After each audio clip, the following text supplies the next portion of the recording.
Hey, what's up, guys? Johnny here. If you're anything like me, some of your favorite podcasts have come from a referral or recommendation from a friend. So do me a favor, share this with a SaaS founder or someone else that you're building with that you think would benefit from the conversations that Matt and I are having. It would mean the world to us. It would help us grow the podcast and keep doing more of what we're doing today. Thanks so much. I'm Johnny Page. I'm Matt Verlaque. And this is the SaaS Academy Podcast.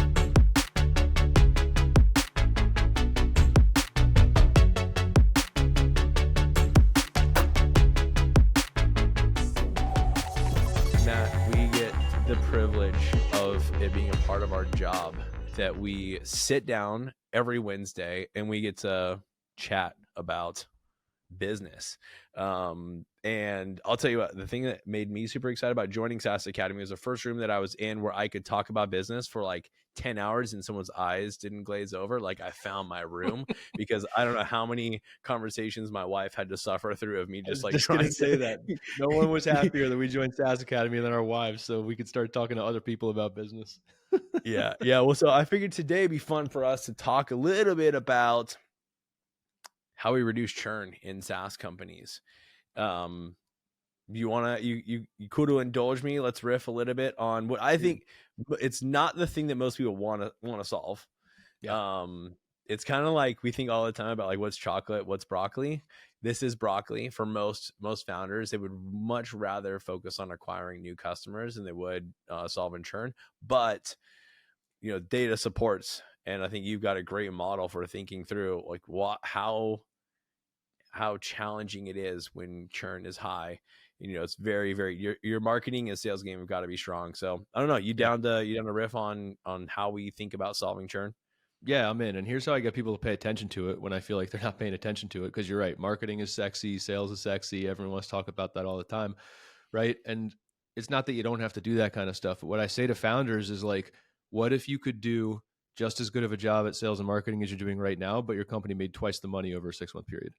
And they'd be like, oh, that's cool. How do I double the money? It's like, stop freaking losing customers, right? And focus on retention, because the retention is like, it's like building a house on a bad foundation, right? It's gonna fall over. And so like, if you're thinking about that and you're like, I don't know if I want to listen to this episode on churn right now, like imagine that you could 2x or 3x or 4x or 5x the return on investment of your sales and marketing operation over like a 6 or 12-month time horizon. And that should get your attention. Like you're squeezing the lemon just as hard. Why not get twice as much juice? Like mathematically, it's not an opinion. Like mathematically, it will happen if you fix your churn. 100%.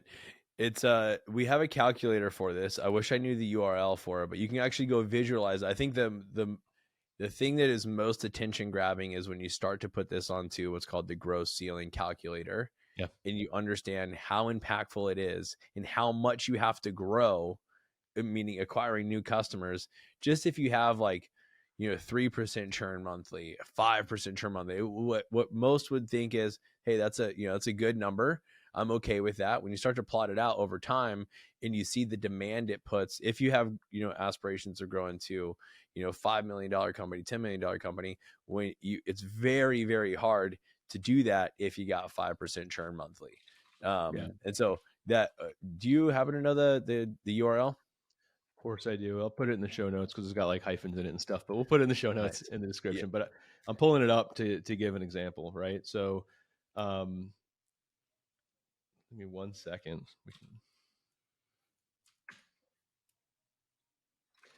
All right. So the concept of a growth ceiling, right? Just like to frame this out really, really simply. In every recurring revenue business, there will be a time, if your churn is a percentage, right, of your customers or of your revenue, depending on how you measure it, there will be a time, assuming that you're getting the same number of customers every month, where the percentage of your total customers that you're losing will equal the number of customers that you're gaining. And that is the churn ceiling. That's essentially the maximum size that your company will grow to before you have to do one of three things, because there's 3 levers. I'm actually giving a talk about this for our clients at the same event that you're talking at.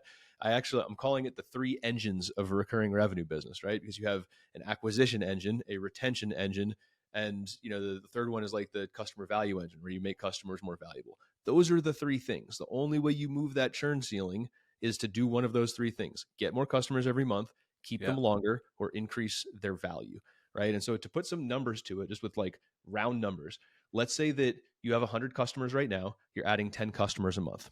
Sounds pretty reasonable, right? If you're churning 5 per month, let's say your average revenue per customer is like $500 a month. Again, I'm just using round numbers, right? So at 5% monthly churn rate, you'll hit that growth ceiling at like 95K in MRR, right? So a little bit under 100 grand. If you're doing 3% churn instead of 5, which doesn't feel that exciting, your growth ceiling goes up to over $150,000 a month. So like going from 95K to 153K just by taking turn from 5% to 3%, not getting any better at customer acquisition, not raising your prices, not doing setup fees, not doing any other nifty stuff that we teach people, literally just churn 2% fewer customers every single month, and you will 1.5x your MRR threshold before your growth will start to cap out. Like that's an example that hopefully that makes sense if you're following along on audio. You're not like, oh my God, Matt's doing math, but like it's a material impact, right? It is. If you want to see it, I think it's really startling to see it graphed out. So definitely go, if you go hit up the show notes and check out the calculator, because it is really surprising to see how many months away you are from when does growth stall. Really, like it's about 6 to 12 months prior to you actually hitting the growth ceiling that growth slows way down. And that's just a formula for I'm working really hard, but the needle's not moving as much as it used to. So there's a point in which growth stalls, and there's a point in which you actually hit the ceiling. You can't grow past it. So we say all that to say, solving churn is one of the most impactful things you can be focused on. And I would say even outside its impact in the growth ceiling is there's an impact on the market you're trying to serve. It's a signal. Yes. Like if for nothing else, churned accounts are telling us either one, we're bringing in the wrong customers, or two, we're not actually solving their problem the way that we think we should be. And so that's a big risk to the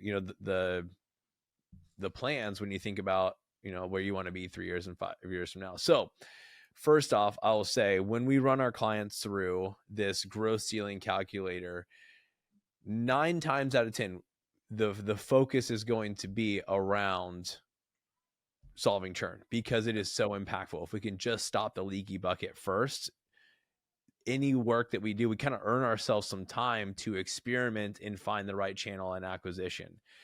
If we solve churn second, we have to be so good in acquisition that we outperform the leaky bucket, which just it's a lot of pressure, right? You kind of have like, how it's just, it's very difficult. So when we start by solving churn, I think through this, and I'm curious to get your thoughts, Matt. I start at the beginning of the customer journey, right? Mm-hmm. So if churn is a problem for you in your business, first off, actually, let me back up. You got to be measuring churn. How often, how often are we like getting, clients in the door where there's maybe once or twice a month or a quarter that they're taking a look at their churn, or they knew at one time. And so, Matt, you're the numbers guy. Why don't you walk us through, how to make sure that we're set up to what's minimum effective dose for making sure that we're measuring churn in the business? Monthly logo churn. That's the minimum effective dose. So literally the number of customers that you started with, right? You need to know that.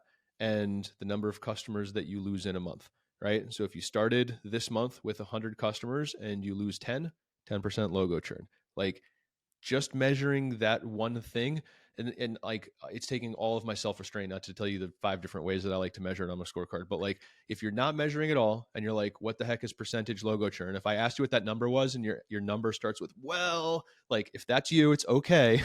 Just start with percent logo churn, right? How many customers did I have when I started the month? How many did I lose this month? Whatever that divides out to, that's your percent logo churn. Like just start with that. How many buyers, how many human beings did I lose versus did I keep? So that's the problem to solve in its purest form. Yeah. In my perspective, like, and I know you'll agree with this, that I raised the bar a little bit. There's 3 things. If we're going to go solve churn, there's good, better, best in setting up the diagnostic phase, because I believe problem well defined is a problem half solved. So many people try to go solve churn and they're actually not sure of the problem.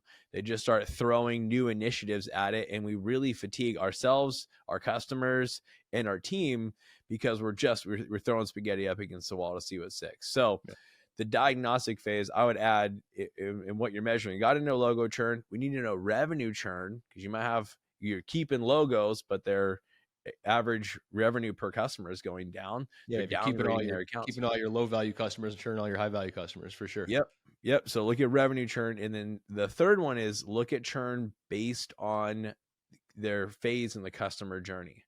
Not by time, not how long were they here, but how far into the customer journey did they get? Did they get past onboarding? Did they get into, adoption of the product? Did they ever expand?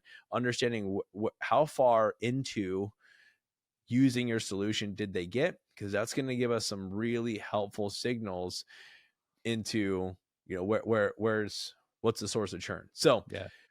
And you need to know your customer journey to be able to do that. I think that's the other thing, is like sketching out what those key phases of like usage and adoption are over the course of someone's, even just your first 12 months, right? Just starting with something.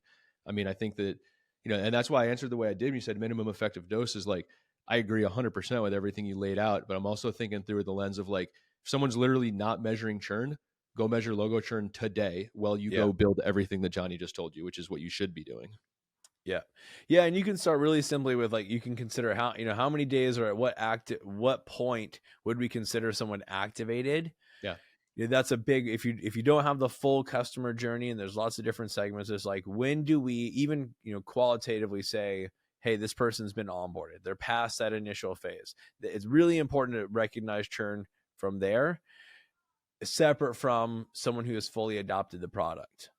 Right? Like, we're getting two totally different signals. If someone didn't really have a chance to get all the way into onboarding, it's probably has something to do with like how we bring customers to that, first time they're experiencing value. And when it's fully adopted, totally different issue if they've been on the product for a year and they just outgrew it. Right. Yep. So we want to be able to tell the difference between those. So that's, good, better, best of the diagnostic phase. Make sure we got some metrics in place. The second, better, is that every time a customer leaves, we're having a conversation with them. You got to talk to them. You have to figure out why. You want to hear the words that they're saying of why they're falling short. What are you going to next? And if, there's a very simple, just to make the ask. Not everyone will say yes to go sit down, but I like to just say, hey, when someone submits a cancellation, I like to reach out and say, hey, my entire mission, everything we do here at, company name, is to make sure that we serve people like you. Would you mind doing me a favor just to give me the feedback? I'd consider it a gift. I need 15 minutes to know where we fell short, and that will help me serve people like you moving forward. And honestly, 80% of the time, someone's going to jump on the call and they're going to, share with you where you fell short. I'd make sure those calls are recorded, and then you start to look at patterns. How many times am I hearing, if you just do a call with 80% of the people that leave, it's going to be very hard for you not to identify that problem. Yeah. Matt, anything on that second point? I think it's worth double clicking. I'd love to know your thoughts on two things that are on my mind that I think will be on the mind of a lot of people listening. The first one is, let me ask the question differently. When does it make sense to require this conversation as part of departing versus when is it an optional ask, or does it make sense? And the second question is, do you always do it like live with someone on a call, or is there a way to do this for companies that might be more at scale or lower annual contract value? Like, can you do it through a form? What are the ups and downs of that? It's like, do you always have to do it? Is it required as part of the exit flow? And then is it always a conversation? Those are the two things that I think would probably help people to double click on. Yeah, let me start with, so first off, if it's a more transactional product, higher volume cancellations, low ACV, we're talking about people that are paying like, less than $100 a month. You need to engineer a form first, a cancellation flow. So when they go to they're probably not sending emails. They're able to cancel right there in their account.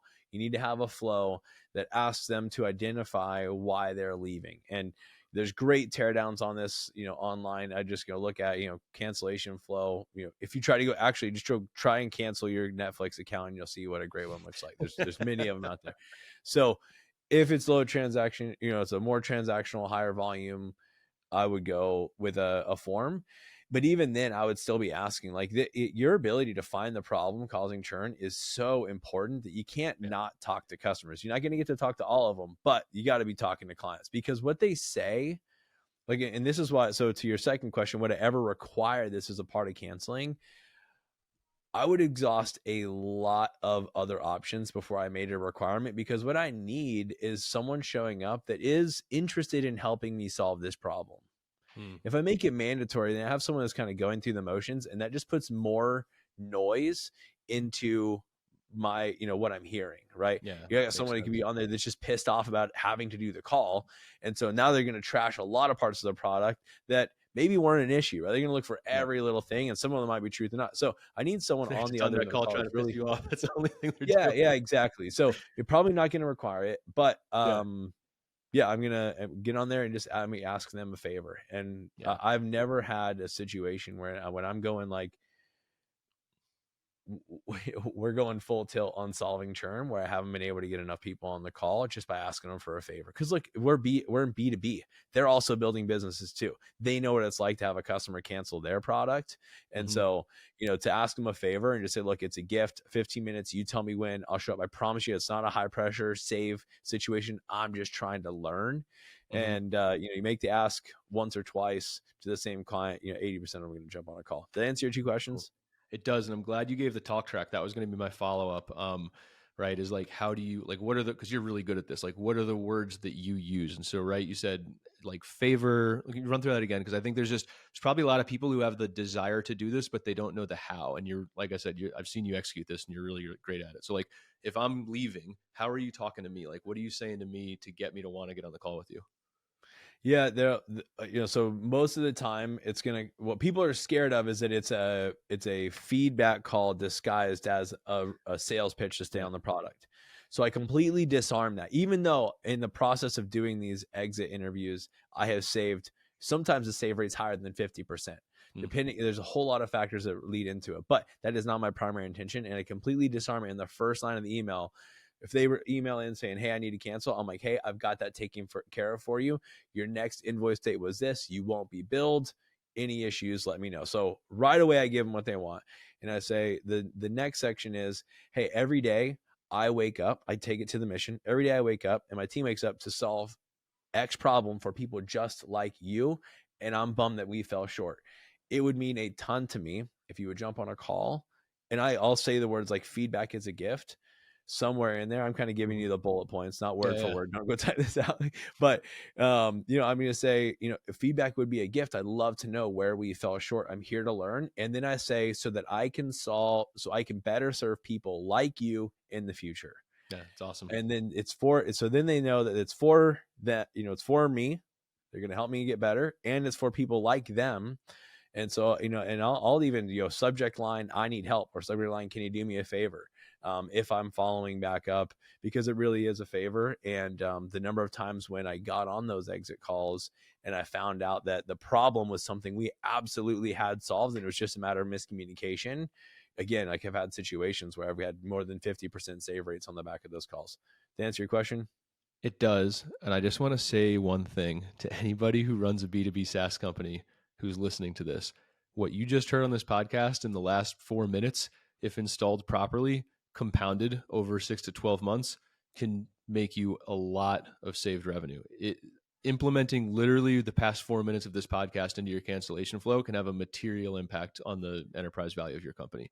I just wanted to take a breath and call that out explicitly for the people listening. Because what I don't want is people listening to this pod and being like, oh yeah, that sounds like a neat email. I'm gonna go, make my lunch. Like, guys, if you're not doing what Johnny just outlined, don't sleep on the mathematical reality of the impact that implementing a process like this can have.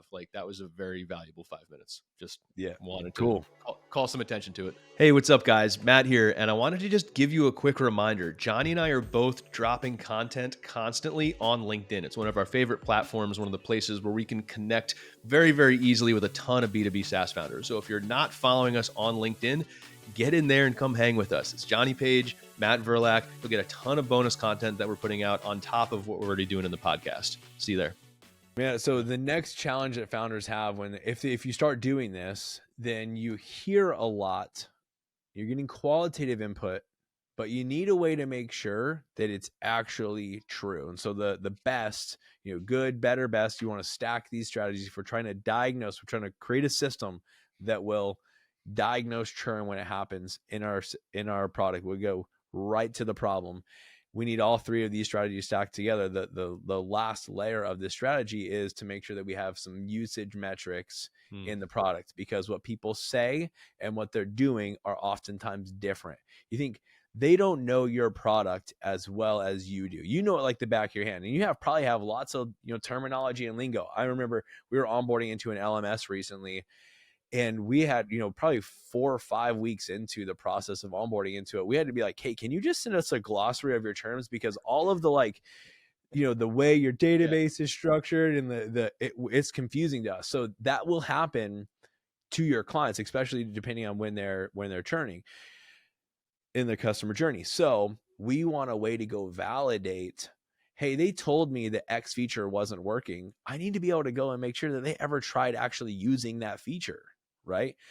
So I need a way. Now there's very crude and, very, scrappy ways to get some usage metrics. And there's like full on products where you can go and embed them into, but you need a way to go validate that the feedback that they're giving you is reflective of what they actually did in the product or didn't do in the product. You have a way to validate that on an individual account basis, and then of course across a macro basis. So what I might find as I'm doing lots of exit interviews is, there's a part of our software that is very difficult to use.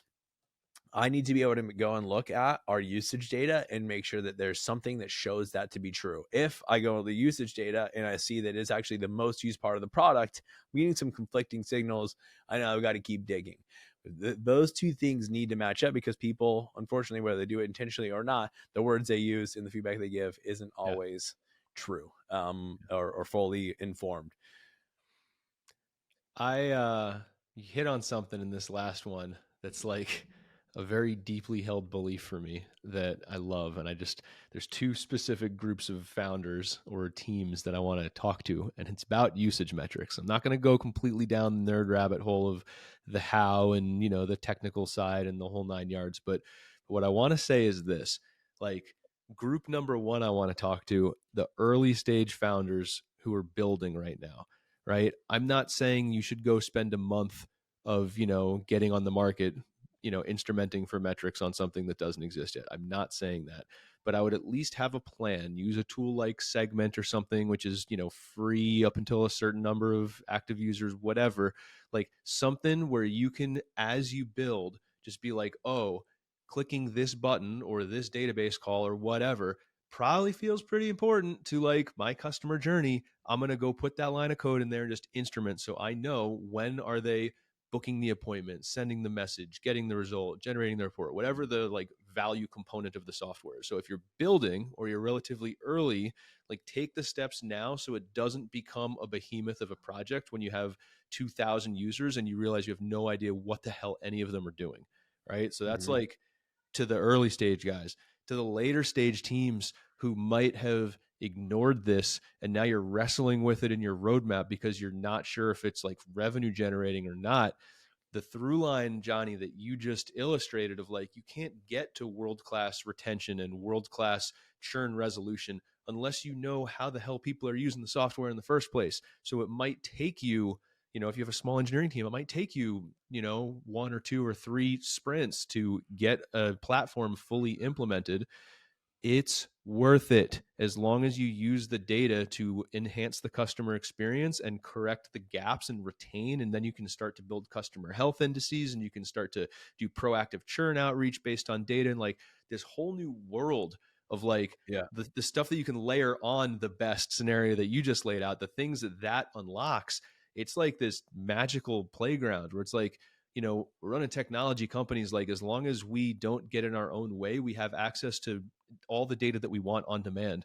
And sometimes it's like this battle. And I say this from experience because we didn't do this and I had to go justify it on my roadmap and go fight for it. Like it took some time and it took some money. If you look at engineering roadmap as money, which you should be, like it took investment to get instrumented, but the things we were able to do after we instrumented the product properly, it was a whole freaking new world. So just like if you're a product person or like a product-led CEO and you're thinking about like, man, is this the most important thing to be working on?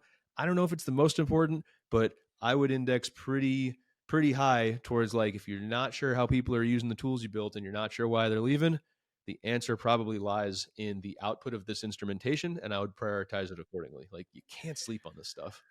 Well, both of the things we're talking about are making sure that you're going to have to make, we did an episode a couple weeks ago on like good leaders make good bets. Part of making great bets is making sure you have these pools of insight that you can go to calibrate your decisions. So talking to your customers when they leave, if you create a system that allows you to do that, you've got a pool of insight. You need another pool of insight to say, how's our product actually being used? There's lots of different ways to get there.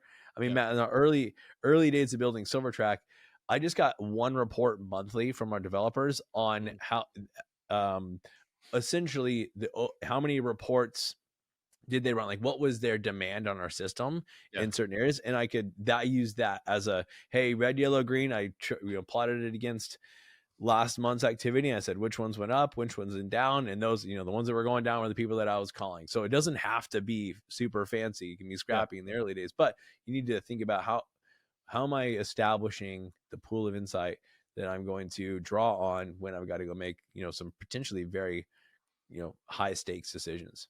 Yeah, dude, 100%. And honestly, you can wrap your head around it in a simple spreadsheet, right? Where it's just make a list of the questions you would like to be able to answer, make a list of red, yellow, green. How can you find the answer? Then the next column is like, what would I do with the answer if I had this information? And the next column is, what do I think the impact on my customer retention would be if I implemented the strategy that this answer to this question unlocked?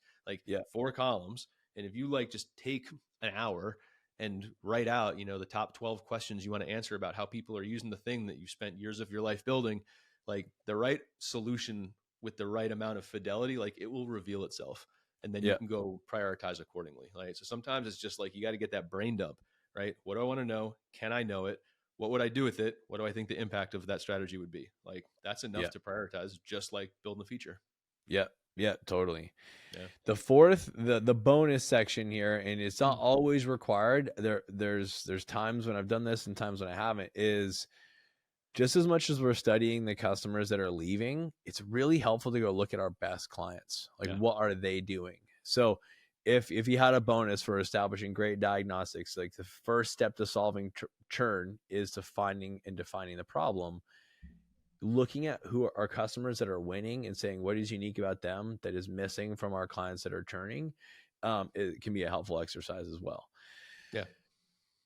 So from there we get into, what I like to do is help prime founders with what are the potential drivers of churn, where, if it's not done well, kind of give 9 different areas in the business things to consider, so that as you are looking at the data, you're looking for confirmation of, hey, is it one of these 9 things? There's really 9 potential drivers of churn, and it's helpful to know what those are when you go start breaking down your when you go to digest the data and all of this insight that we've gathered in step 1. So I start with the beginning of the user journey, right? We say, hey, when's the first point of interaction? And it starts in positioning, right? How are we positioning our product? When they land on our website, they see our first ad, they interact with our first piece of content. Are we making promises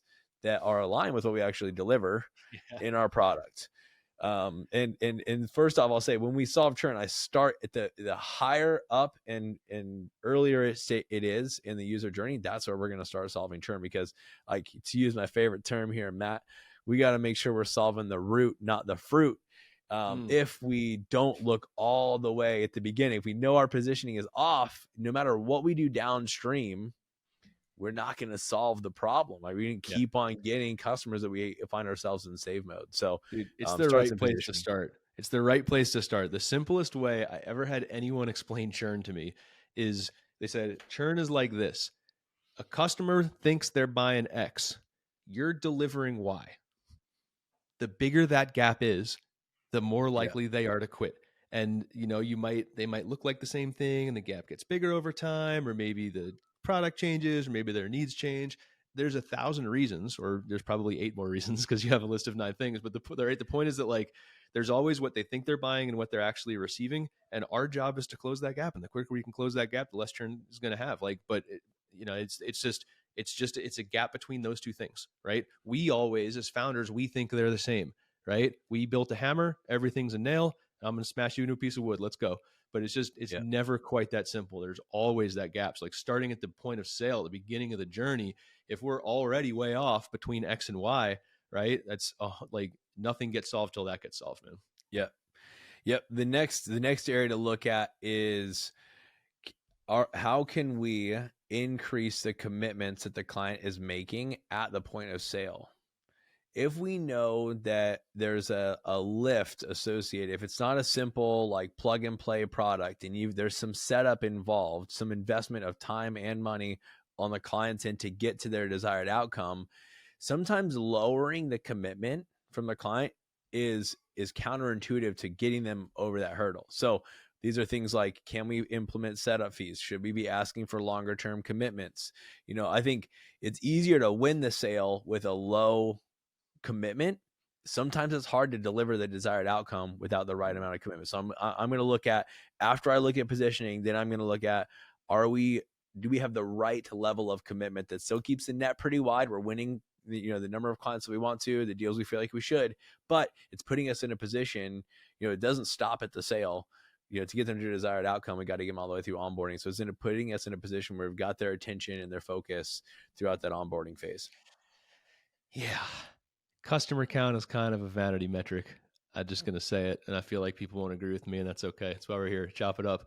But like, I look at that and it's like, man, if you can raise the commitment and deliver better results with additional depth, right, and a high likelihood of success for a fewer number of people, and then figure out after you've solved that, how to go scale your demand gen to deliver that same depth of solution to more people like that is the way, right? You go deep first and then replicate the deep outcomes, right? So everyone like freaks out and they're like, oh, what if I increase my prices so I can, do XYZ and deliver better results, but I don't close as many deals? I'm like, guys, your business is a math problem.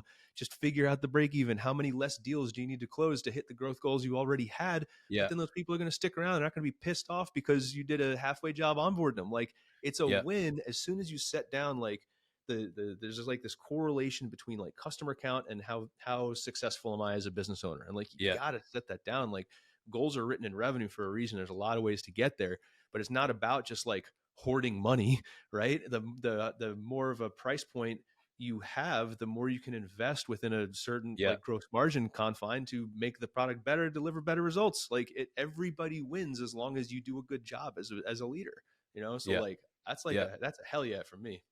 Yep. Awesome, man. I love it. We're on track. So the next place, get me riled up. Yeah, that's maybe we should, I think in fact, we should log this as a future episode. How often do we have to overcome money mindsets with how people are pricing their products? They could solve a lot of their challenges if they would just charge more. Like this being one of them. So number 2 was, we look at how can we increase the commitments. The third thing I'm going to look at is, how are we handing off from sales to customer success? This comes down to time and trust. If someone has given us the green light, hey, I have a problem in the business, I believe you can solve it, I'm welcoming you into my world to give you more time and attention to come in and solve this problem. If we lose all that trust and all that's been communicated in sales, and it's not transferred over to the customer success team, and we're not building momentum through that, oftentimes companies will try to just endure the handoff. Like, you're just trying to get a customer through it. Like, hey, I didn't cancel, but it should produce momentum. Yeah. Right. It should increase in the trust and timeliness in which we are delivering that desired outcome. So the next place to look is, how are we handing off that context? We learn a lot in sales. How do we make sure we're being sensitive to the timelines that we've set, and we quickly turn that momentum and all? And think about the times when you've made a purchase, that the more time that goes by, the more you, without getting the value, the more time you have for regret. We want to really avoid that. We don't want them second guessing. We don't want someone else getting that time and attention. We want to very quickly transfer to customer success. So of how we acquire customers, those are 3 drivers that will have an influence on churn. And that's where we're going to start. The next layer is, how is our customer success team involved. But Matt, I want to pause for a second. Don't want to fire hose you here. The next three focuses are on customer success, but any final notes on how we acquire customers and their influence on churn? No, I think you nailed it, dude. I think that, if I were to read back what I heard from you, it's essentially make sure that we're trying to replicate our best fit customers. So we minimize the gap between what they think they're buying and what they're actually buying. Make sure that we don't artificially decrease the commitment that's required to get the result that we said we're going to get them, even if it means that we help, a fewer number of people, but do a better job at it. Right. And then making sure that I was laughing when you were talking about the handoff. I remember in that old movie from Drew Barrymore, 50 First Dates, right? She's got like the head injury and she wakes up and it's the same day every day, right? Yeah. Like imagine like a typical, mid-market or enterprise sales motion. You talk to an SDR and they're like, oh, tell me about your company. When did you start? What's the biggest problem you're trying to solve? And then they do a crappy job handing off to the AE, and the AE is like, yo, Johnny, nice to meet you, man. Tell me about your company. How long did you start? What's the biggest problem you're trying to solve? And then they're like, all right, like I'm gonna do this twice. And then you give that person money. And the person on the other side of the transaction is like, yo, Johnny, when did you start? What's the problem you're trying to solve? Like, I don't know about you, man. I'm ready to throw a chair when that happens. Like, I'm out. Yeah. So like, yes, we should act like we all work for the same company and, talk to people, because if that situation I outlined happens, what you're telling that customer is that they are not important enough for two people who are literally paid to ensure that that customer succeeds. That customer is not important enough for those two people to take 30 seconds and have a conversation or read the notes in the CRM or put them in there or whatever. It makes them feel like they're not important. And the quickest way to make sure that someone churns is to make them feel like you don't care about them. So I am in, dude. Awesome. So the customer success layer to this is, and I'm very intentionally not talking about product yet. We'll talk about why most founders want to jump straight to, I think, chomping at the gate. I'm chomping at the bit. Code's going to solve my churn problem. But very intentionally, we look in how we're acquiring customers first. And second, we're going to look at how our team is servicing. So the three areas I'm going to look at are: one, how are we onboarding our clients? Two, how are we engaging them? What's the frequency in which we're engaged with them? And then third is, how are we supporting? How are we making sure that when they have a problem, they're able to get that answer quickly and hopefully without any involvement from us? People don't want to talk to us. They want their problem solved. So in customer success, I'm going to go audit those three areas. And then the final three areas we're going to look at in reducing churn are related to the product. We intentionally start with the first two layers of how are we acquiring our clients and how are we showing up in customer success, because they're the fastest to solve for, they're the fastest to iterate on, and they're lower costs, right? Like when we go build our product, we need that problem extremely well defined, and we got to be sure it's a cannonball. Any changes to the product are a cannonball for the most part, just generally compared to what we just talked about, much more of an investment there. So when it comes to our product, I'm going to look at functionality.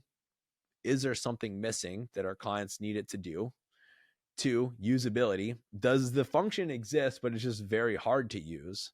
And then three, reliability. Like, is it easy to use and it's functional? It just is like goes down frequently or is slow to load. So those three things, all of our feedback, if we about the product, if we plot into one of those areas, will help us kind of get again, the whole effort here is to define the problem we're trying to solve. And so Matt, that's where we look at. I'm curious to get your thoughts on that customer success layer and the approach on product. I love everything you said, but I want to challenge the sequencing on the product one a little bit. If you have reliability issues, that's probably the first place you need to go. There's a model. So I don't know who did this, but whoever they did, they're super smart, but they essentially adapted like Maslow's hierarchy of needs for software.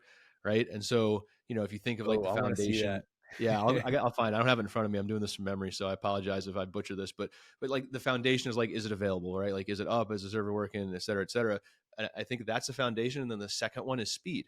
Right. So like really, if your software goes down, or if it's unreliable, meaning it's super slow or it crashes or has a ton of bugs, like you can build the greatest features, but if they only work half the time to get the outcome that they're supposed to get, like they're not the greatest features because they don't yet work. Like you have a sick looking car in your driveway and the engine doesn't turn on, you are not traveling from point A to point B, period, full stop. So I would just encourage it's so tempting for like product, minded people, shiny object, like I'm one feature away. Like, no, you're not. But if you have reliability issues, I would normally triage them, or say it more accurately. Have reliability issues that are in the way of your customers getting the outcome that they pay you to get. Like, you got to solve that yesterday. Do that, 100%, then ship dude. some new stuff. That's a great point. I will consider the model revised because that is the sequencing's much better there. I kind of grouped all of product. Like if you're doing all of the other two, if you're acquiring customers well, you don't have any, what I would take a client through is a red, yellow, green in each one of these categories. Quick assessment. If you're yellow and green on layers 1 and 2 and how we're acquiring clients and how our customer success team is showing up, and I'm looking at layer 3, there's a lot more analysis that's going to go into and making sure that we are, we're sequencing the upgrades correctly. So yeah, I think when we get to product, 100% prioritize reliability ahead of time, but that bucket has a chance to like really grow. And we want to make sure we're super specific, building prototypes, getting validation from those same clients that was missing, all before we go launch that, cannonball that is changing our product. No doubt, man. I love it. I think honestly, it's a great framework, dude. It's a very comprehensive way to look through it. Cool. I love it. Well, to recap, if churn is a problem in the business, it should probably be the problem you're solving right now. You're going and finding more customers. It just keeps you on the treadmill. And hopefully today we said, first step is diagnostics, make sure that we know the problem. And then we looked throughout the user journey and said, what has to be going well? Quick traffic light system for you to assess. Am I doing, meeting expectations here, exceeding expectations, or could this potentially be causing churn?